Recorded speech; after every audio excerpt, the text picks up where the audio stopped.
2ஆம் கட்ட தலைவர்கள் எல்லாம் பண்ணாங்க. இப்படி இருந்த எங்க கிட்ட இவ்வளவுதான், இப்படி இருந்த எங்க கிட்ட வெற்றி பெற முடிஞ்சிச்சு அவங்க. அதனால சொல்றேன், அரசியல்ல எப்ப என்ன வேணாலும்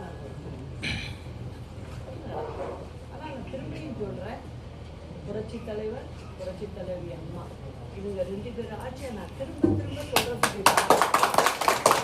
அதுதான் மக்களாட்சியா இருக்கு. நான் எல்லாரையும் பார்த்துட்டேன். உண்மையான மக்களாட்சி அப்படின்னு சொன்னா அந்த 2 தலைவர்கள் தான். அதுல மாற்று கருத்தே இல்லை.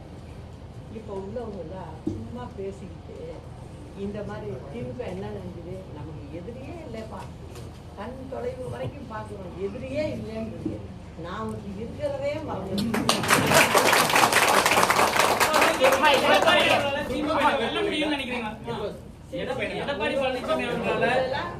நான் தனியா போகிறேன். எல்லாரும் வாங்கப்பா, எடுங்க, பப்ளிக் ரியாக்ஷனை பாருங்க என்னன்னு நீங்களே கூறக்கூடிய நேரம் மிக விரைவில்